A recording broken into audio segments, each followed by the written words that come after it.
परम धन आत्मा। परम परम का मतलब होता है जिसका और हो ना छोर हो, आज हो ना अंत हो। परमात्मा जिसका तीनों लोग 14 भुवन जिसका विस्तार है, वह परमात्मा है। तो हम परमात्मा को कैसे जानें? परमात्मा चेतन है, हम जड़ हैं। ठीक, तो जड़ पदार्थ चेतन को कैसे देख सकता है? हम लघु हैं, तुच्छ हैं, छोटे हैं, वो महान हैं, विराट हैं। द्वापर युग में अर्जुन जो है कृष्ण का विराट रूप नहीं देख सका, और भगवान ने कहा तुम्हें दिव्य चक्षु दे रहे हैं। भगवान ने उन्हें दिव्य चक्षु दिया, फिर भी वो कहते हैं कि ना आदि जान देख पा रहा हूँ, ना मध्य देख पा रहा हूँ, ना अंत देख पा रहा हूँ। अब बोलो हमें तो दिव्य चक्षु भी नहीं मिला, तो हम कैसे देख सकते हैं? नमस्कार दोस्तों, सम्यक लाइफ एजुकेशन के इस जीवन शिक्षा कार्यक्रम के तहत मैं एक बार फिर से अपने उन सभी दर्शकों का बहुत बहुत हार्दिक स्वागत करता हूं, जो दर्शक हमारे इस जीवन शिक्षा कार्यक्रम के माध्यम से न सिर्फ अपने जीवन को संपूर्णता के साथ जानना ही चाहते हैं, बल्कि संपूर्णता के साथ जीना भी चाहते हैं। दोस्तों, आज की जो हमारी आध्यात्मिक चर्चा होने वाली है पंडित जी के साथ, वह आप सभी दर्शकों के लिए बहुत बहुत महत्वपूर्ण होने वाली है। महत्वपूर्ण क्यों होने वाली है, ये बातें आपको वीडियो को देखने के बाद ही पता चलेगी। तो चलिए आज की चर्चा को हम आगे बढ़ाते हैं। पंडित जी, आज का जो हमारा पहला सवाल है आपसे वो यही है कि हम पूरे जीवन परमात्मा को, प्रभु को, ईश्वर को पाने की आकांक्षा को लेकर के, परमात्मा को प्राप्त करने की महत्वाकांक्षा से भर करके पूरे जीवन इधर उधर भागते रहते हैं। कभी मंदिरों में, कभी मस्जिदों में, कभी गिरजाघरों में, कभी गुरुद्वारों में, कभी पहाड़ों में, कभी हिमालय में, कभी गुफाओं में हम घूमते तो रहते हैं, लेकिन बिना ये जाने कि वास्तव में परमात्मा है क्या, बिना ये जाने कि वास्तव में प्रभु हैं क्या, ईश्वर हैं क्या। तो आज जो मेरा सबसे पहला सवाल है आपसे वो यही है कि आखिर परमात्मा कौन है, क्या है परमात्मा, इस पर आपका क्या कहना है? परम धन आत्मा। परम परम का मतलब होता है जिसका और हो ना छोर हो, आज हो ना अंत हो। परमात्मा जिसका तीनों लोग 14 भुवन जिसका विस्तार है, वह परमात्मा है। तो हम परमात्मा को कैसे जानें? परमात्मा चेतन है, हम जड़ हैं। ठीक, तो जड़ पदार्थ चेतन को कैसे देख सकता है? हम लघु हैं, तुच्छ हैं, छोटे हैं, वो महान हैं, विराट हैं। द्वापर युग में अर्जुन जो है कृष्ण का विराट रूप नहीं देख सका, और भगवान ने कहा तुम्हें दिव्य चक्षु दे रहे हैं। भगवान ने उन्हें दिव्य चक्षु दिया, फिर भी वो कहते हैं कि ना आदि जान देख पा रहा हूँ, ना मध्य देख पा रहा हूँ, ना अंत देख पा रहा हूँ। अब बोलो हमें तो दिव्य चक्षु भी नहीं मिला, तो हम कैसे देख सकते हैं? ये भौतिक शरीर है, ये प्रकृति की दी हुई आँख है, तो इसमें तो जड़ है, ये चेतना को कैसे देख पाएगी? तो इसके लिए हमें आध्यात्म की डगर पे पकड़ के ज्ञान को धारण करना होगा। तो हमें बाहर मुखी नहीं होना पड़ेगा, अंदर मुखी होना पड़ेगा। फिर हमें अंदर समझना पड़ेगा कि क्या है, कैसे है, लक्ष्य क्या है, सत्य क्या है।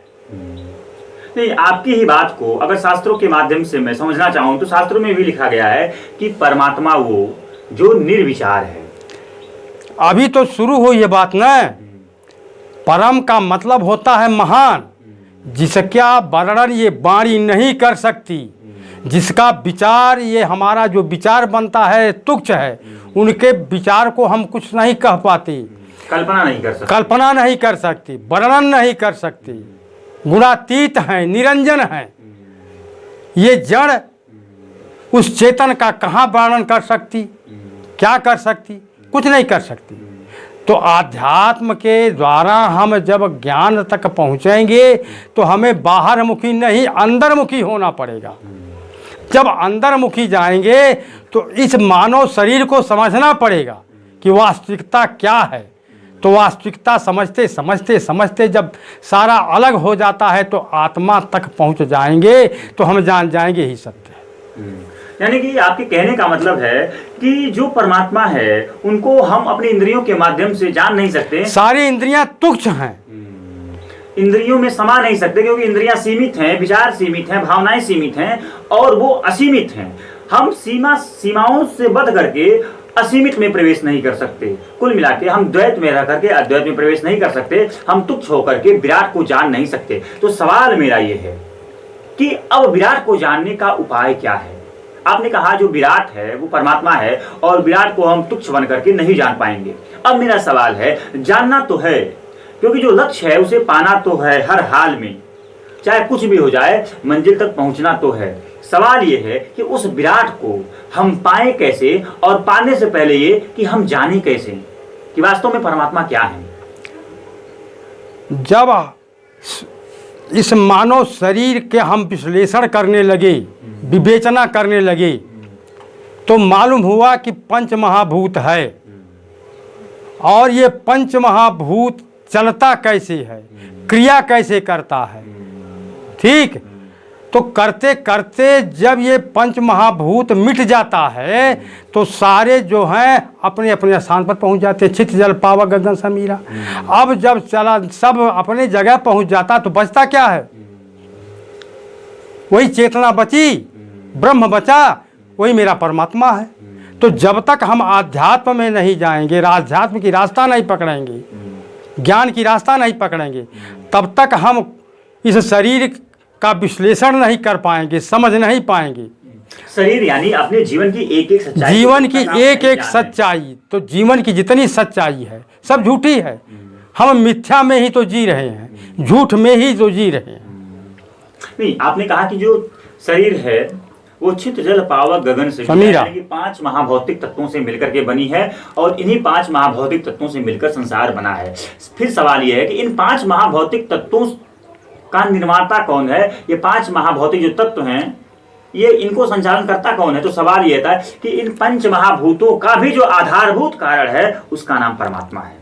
इन पंच महाभूतों का भी जो आधार है, जो आधारभूत कारण है, उसका नाम परमात्मा है। अरे भाई, गीता में तो लिख दिया गया कि ब्रह्म नामक समग्र भौतिक वस्तु जीव के जन्म का स्रोत है। तो ब्रह्म ही तो सब कुछ है। नहीं, सवाल और हमारी चर्चा यही से शुरू हुई थी कि परमात्मा क्या है, परमात्मा को जाने कैसे। आपने कहा कि परमात्मा वो जो इतना विराट है कि वो हम सीमित में यानी तुच्छ में समा नहीं सकता। हमारी इंद्रियां उसे देख नहीं सकती, कान उसे सुन नहीं सकता, हमारी त्वचाएं उन्हें अनुभव नहीं कर सकती। यानी कि हम इंद्रियों के माध्यम से हम जान नहीं सकते परमात्मा को, क्योंकि वह इंद्रियातीत है। हम समय में रहकर परमात्मा को जान नहीं पाएंगे क्योंकि वह समयातीत है। हम विचारों और कल्पनाओं के माध्यम से जान नहीं पाएंगे क्योंकि वह कल्पनातीत है। सवाल मेरा यह है कि अगर हम परमात्मा को जान ही नहीं सकते तो हम करें क्या।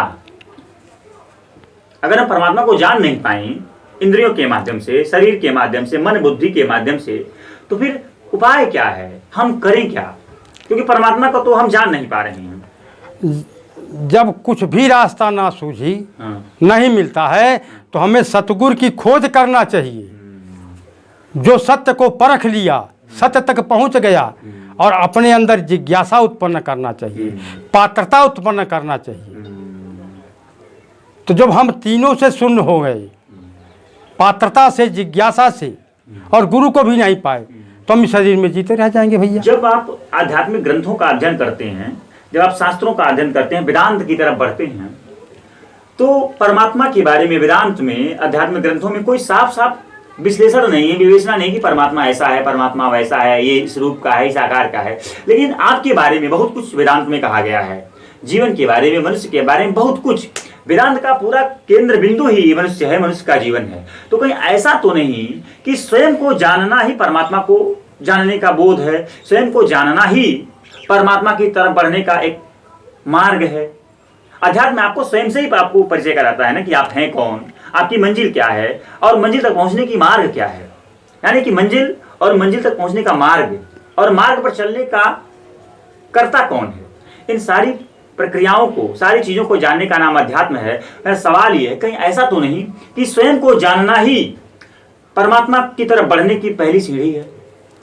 स्वयं को जानना ही सत्य की तरफ बढ़ने की सीढ़ी है।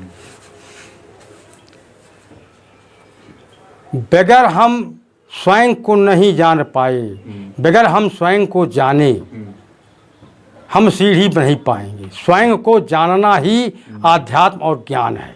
स्वयं पर ही हमें विश्लेषण करना है, स्वयं का हमें विवेचना करना है, स्वयं को ही कहने का मतलब हमें अंतर्मुखी होना है। अंतर्मुखी होना। हाँ, हम बाहर मुखी, बाहर बाहर वस्तु और पदार्थ देखते हैं। यानी कि अध्यात्म यानी आत्मज्ञान को उपलब्ध होना है। बिना आत्मज्ञान और अध्यात्म को उपलब्ध हुए आप परमात्मा को नहीं जान सकते।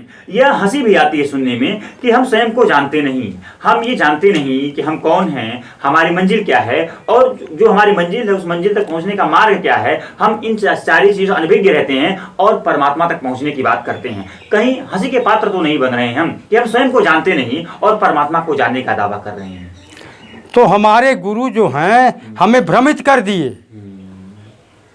ये मंदिर में, ये मस्जिद में, गुरुद्वारा में, ये पत्थर में, ये मिट्टी में भगवान मिल जाएगा, परमात्मा मिल जाएगा।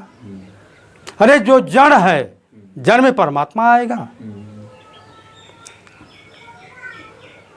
उस परमात्मा का अंश तो इस मानव शरीर में, जीव में है। तो जीव तो हमेशा गति करता है कि नहीं करता है? और जीव को हम जानते नहीं, और जीव को हम जानने की चेष्टा नहीं करते। हम क्या करते हैं? पत्थर को देख लेते हैं। पत्थर तो आदमी ने बनाया, मूर्ति आदमी ने गढ़ा, आदमी ने प्राण प्रतिष्ठा किया, लेकिन जीव को किसने बनाया? प्राण प्रतिष्ठा किसने किया? अब उसको हम जाने कि प्राण प्रतिष्ठा इस जीव के अंदर किसने किया? तो परमात्मा ने किया। तो हम खुद को नहीं जानना चाहते, हम संसार को जान लेना चाहते हैं। तो आज की जो हमारी चर्चा हुई, परमात्मा क्या है, परमात्मा को पाने की सही प्रक्रिया क्या है, उसका जो अंतिम उद्देश्य है, उसका जो अंतिम सार है चर्चा का, वो यही है कि आप स्वयं को जाने बिना परमात्मा को जान नहीं पाएंगे। आप स्वयं के भीतर उतरे बिना परमात्मा की तरफ बढ़ नहीं पाएंगे। यानी आप बाहर कितना भी कुछ भी जान लें, परमात्मा को नहीं जान पाएंगे। स्वयं को जानना ही परमात्मा को जानने का सही उपाय है, सही प्रक्रिया है, सही उपक्रम है। और स्वयं को जाने बिना यानी आत्मज्ञान के बिना आप परमात्मा की तरफ नहीं बढ़ पाएंगे। यही आज की वीडियो का सार है।